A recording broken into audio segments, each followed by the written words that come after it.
옛날에 이런 이제 말이 있죠.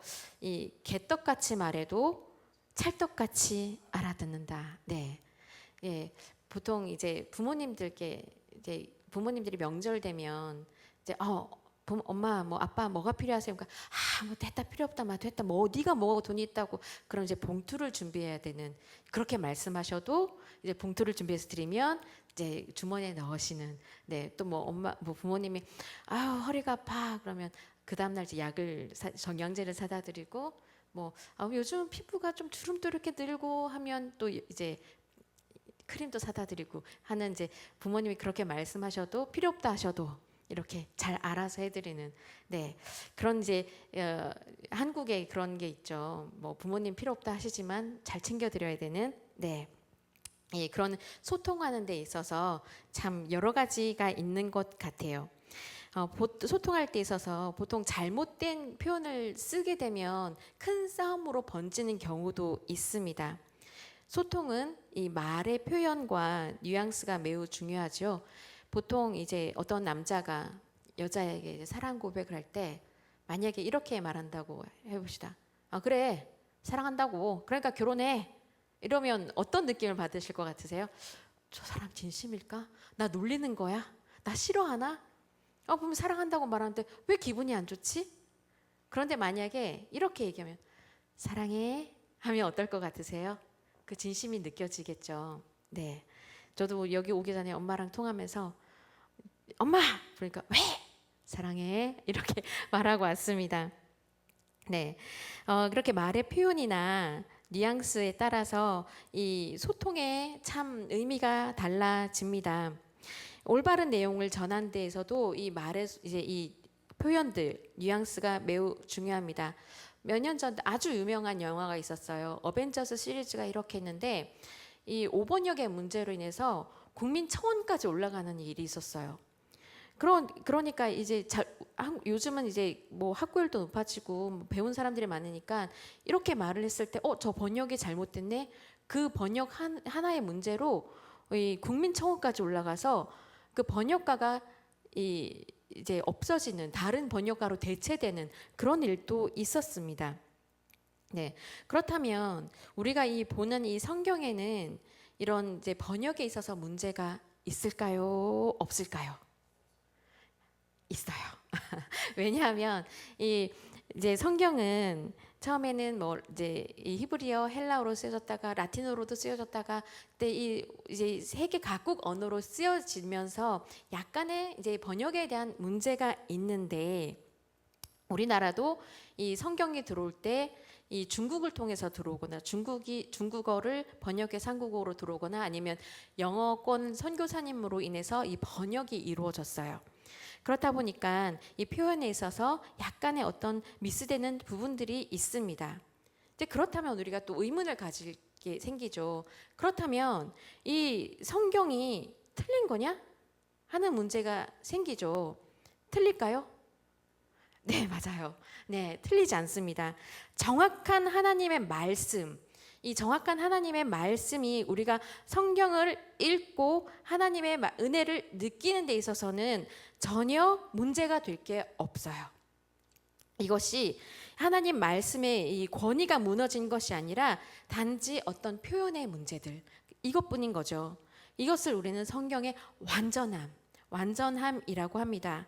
인간이 보기에는 이 번역상 오류가 있지만 그 안에서 우리는 더 큰 은혜를 발견할 때가 있습니다. 하나님의 말씀의 완전성은 그대로 하나님의 말씀은 그대로 이 완벽하게 성경에 녹아져 있습니다.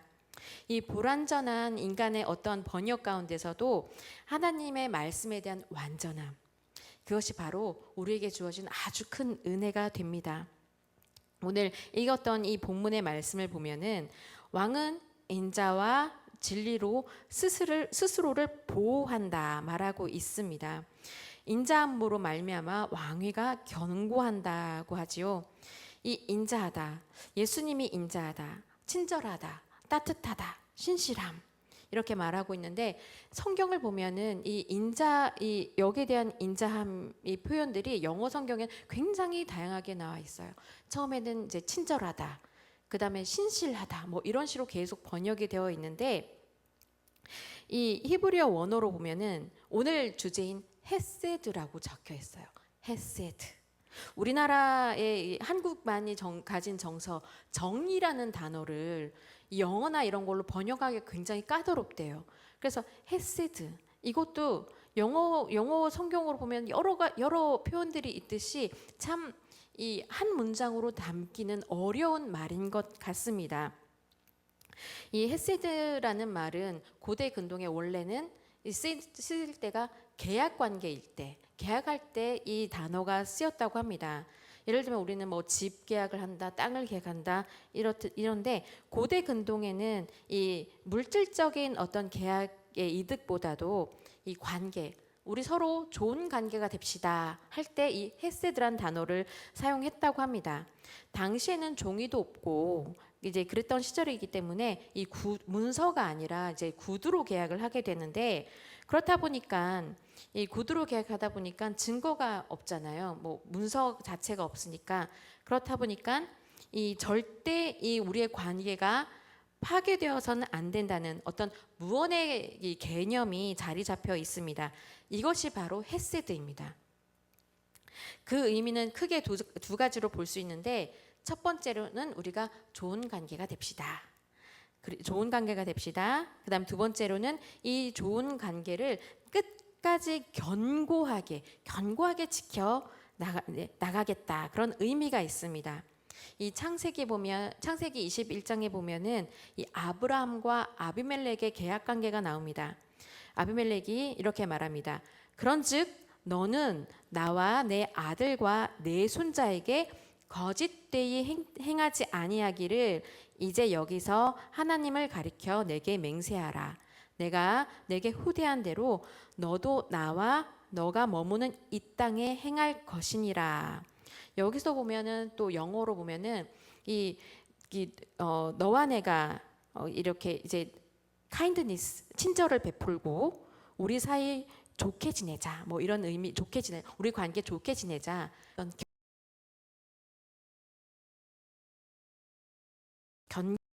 견고함이 내포되어 있습니다. 근데 헤세드가 처음 나올 때는 롯이 이제 소돔과 그 고모라 땅이 이제 파괴될 때에 막 도망을 가잖아요. 19장에서 보면 막 도망을 갑니다. 그때 이제 저기 동굴로 가기 너무 머니까 저 조그만 곳으로 빨리 뛰어갈 수 있도록 하나님 우리를 좀 보호해 주세요 라고 나와요.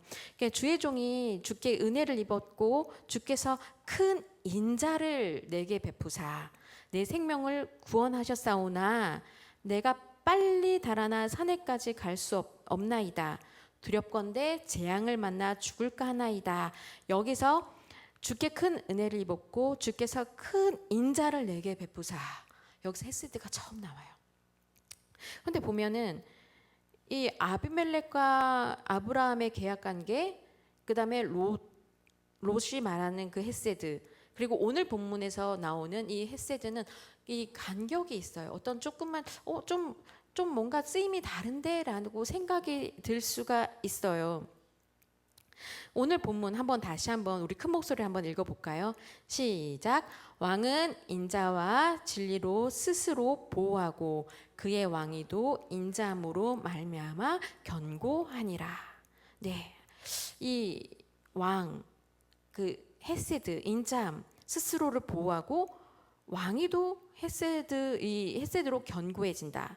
우리가 이제 왕이라고 생각하면 그 왕권을 보호한다면 이 왕 앞에 나아갔을 때 어떤 이제 두려움, 권력, 이 왕위의 어떤 위험함, 이것을 생각하기가 쉬운데 이 인자, 뭐 친절, 따뜻함, 뭐 이런 단어보다 어떤 권력, 권위, 두려움, 이것이 더 잘 어울리는 단어이지 않을까 하는데 여기서는 헤세드를 사용을 하고 있습니다.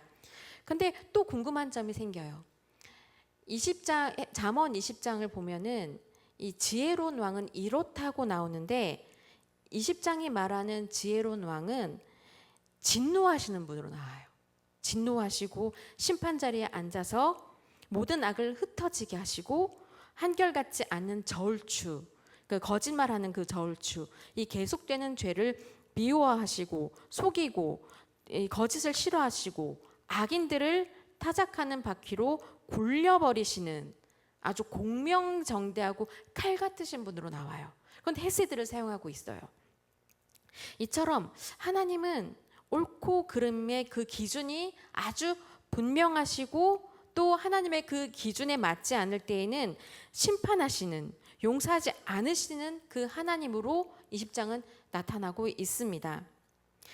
그렇다면 여기서 잠언 20장 28절 말씀에서 헤세드라고 쓰인 것은 어떤 우리가 생각 따뜻함보다도 어떤 이 견고한 하나님으로 볼 수가 있습니다. 악에 대하여 분명히 징계하시고 또 가만히 보지 않으시는 아주 공명정대하고 칼같이 심판하시는 견고하심과 정의로운 하나님이십니다. 이 헤세드, 하나님의 심판은 흔들림이 없어요. 변함이 없습니다. 이 계약관계가 친하게 지내자, 이런 흔들리지 않는 견고함이 있어야 되는 것처럼 하나님의 헤세드는 그 심판에 아주 견고한 것처럼 보이세요.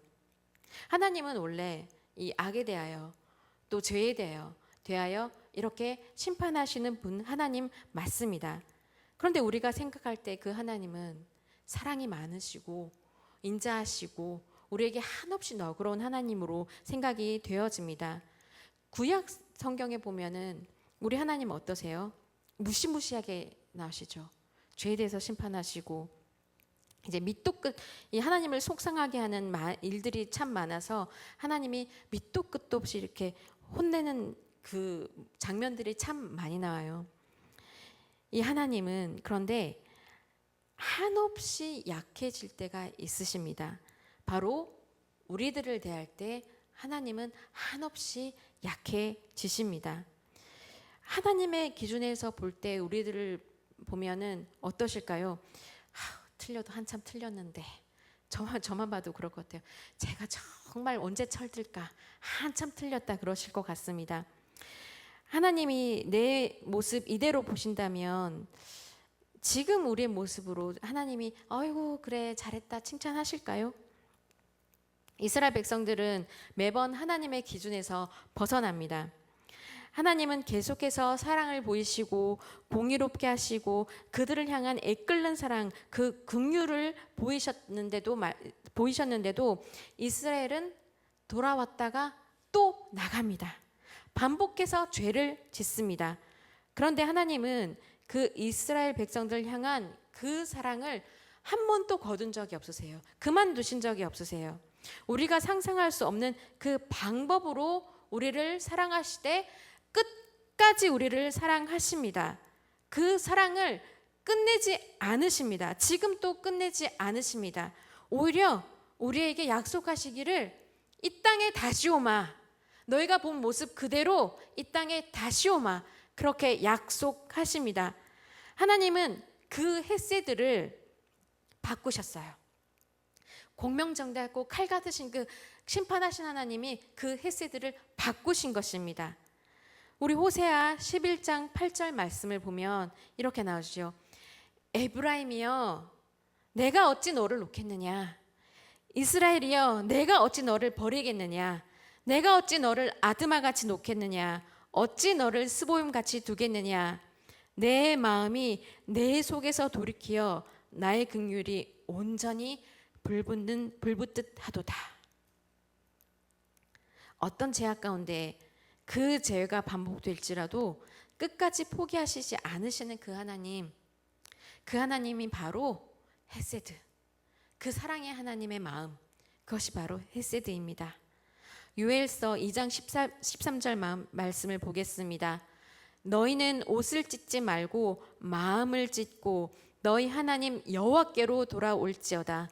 그는 은혜로우시며 자비로우시며 노하기를 더디하시며 인애가 크시사 뜻을 돌이켜 재앙을 내리지 아니하시나니. 아멘. 뜻을 돌이켜 재앙을 내리지 아니하시나니.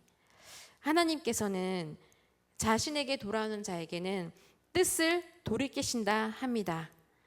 진짜 이 악에 대해서 칼같이 단호하신데 하나님의 자녀, 우리들을 대하실 때에 하나님의 그 칼은 마치 무뎌지는 것 같습니다. 이 헤세드라는 그 단어 하나가 그 하나님 마음을 담기라는 참 너무 부족한 단어인 것 같습니다. 그 사랑이 너무 크기 때문입니다. 그러나 하나님은 악인에 대해서는 분명히 심판하십니다. 그러나 그 마음이 하나님께로 돌이킨다면 그것은 악인일지라도 하나님께 그 마음을 돌이키면 그것은 하나님 앞에서는 만사오케이가 됩니다. 하나님의 정의로운 칼 같은 기준, 그것이 우리에게는 한없이 무뎌지십니다. 하나님의 이 정의로운 칼 같은 기준이 자신의 자녀를 향해서는 그 마음이 한없이 너그러우셔서 우리를 사랑하시고 작정한 그 마음으로 견고해지신 것입니다. 하나님은 흔들리지 않는 그 견고한 그 사랑이 그 아들을 우리에게 보내어 주신 그 사랑으로까지 나아갑니다. 우리 로마서 8장 35절과 38절 39절 함께 읽겠습니다. 누가 우리를 그리스도의 사랑에서 끊으리요? 환난이나 곤고나 박해나 기근이나 적신이나 위험이라 하리라. 내가 확신하노니 사망이나 생명이나 천사들이나 권세자들이나 현재일이나 장래일이나 능력이나 높음이나 가품이나 다른 어떤 피조물이라도 우리를 우리 주 예수 그리스도 안에 있는 하나님의 사랑에서 끊을 수 없으리라. 아멘. 이것이 하나님의 또 다른 헤세드입니다. 우리 주 예수 그리스도 안에 있는 하나님의 그 사랑에서 끊을 수 없는 그 하나님의 사랑, 그것이 우리에게 임한 헤세드입니다. 악에 대해 여전히 하나님은 견고하시지만 하나님이 우리에게 향한 그 사랑, 자신의 생명을 내어주기까지 하신 그 사랑은 말로 형언할 수 없는 아주 놀라운 사랑입니다. 또한 우리가 그 사랑을 받고 있다는 그것조차도 아주 놀라운 일입니다. 왕은 권력과 위엄을 상징하지만 우리 만유의 하나님은 그 인자, 진리, 그 친절하신 그 헤세드로 우리를 향한 끝없는 흔들리지 않는 무엇이 와도 끊어낼 수 없는 그 견고한 사랑, 그것이 바로 헤세드입니다. 그 헤세드의 하나님이 저와 여기에 있는 우리 모두의 하나님이 되십니다. 한 명 한 명 끝까지 포기하시지 않으시는 그 하나님, 그 하나님이 여러분의 마음 가운데 사랑을 부어주실 때에 그 인자와 자비와 긍휼로 우리 하나님은 우리 한 명 한 명을 품어 주십니다. 헤세드 하나님, 그 하나님은 우리에게 생명을 주셨고 또한 하늘로 올라가실 때도 우리를 목자 없는 양같이 내버려 두지 않으시고 이 성령님을 우리에게 보내주셨어요. 그리고 또 하나님이 약속하십니다.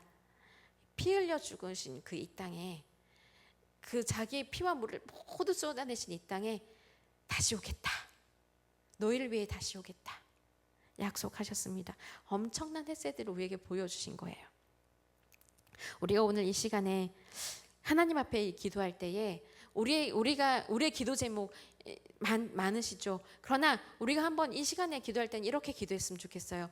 다윗이 간구했던 것처럼 하나님, 그 구원의 은혜를 잊지 않게 하시고, 하나님 나를 사랑하셔서 지금 그 피 흘리신 그 사랑으로 나를 사랑하여 주셨기 때문에 내가 지금 이 자리에 있습니다. 하나님의 사랑으로 내가 하나님의 자녀가 되어서 여기서 하나님을 아버지라고 고백할 수 있는 사랑을 내가 오늘 하루 마음껏 하나님께 감사드리게 하옵소서 했으면 좋겠습니다. 구원의 기쁨을 회복시키시고 매일매일 성령 안에서 기쁘게 살아가게 하소서.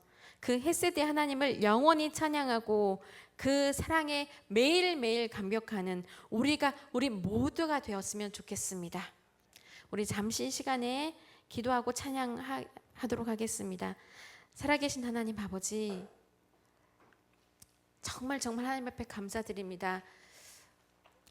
내가 무엇이간데, 우리가 무엇이간데 이처럼 우리를 사랑하여 주셔서, 그 끝없이 우리를 사랑하여 주셔서 지금 우리가 이 자리에서 하나님을 아버지라 고백하게 되었습니다.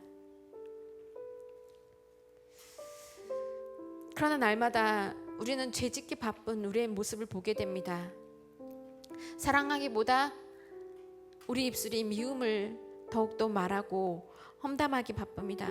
그런 하나님, 우리가 하나님 앞에 우리 죄를 회개하였을 때 사랑하는 아들아, 사랑하는 딸아 불러주십니다. 주님, 이 시간 우리가 하나님 앞에 마음껏 하나님 앞에 사랑 고백하게 하여 주시고 그 구원의 은혜를 마음껏 노래하게 하여 주옵소서. 주님 감사드리며 예수님의 이름으로 기도드립니다. 아멘.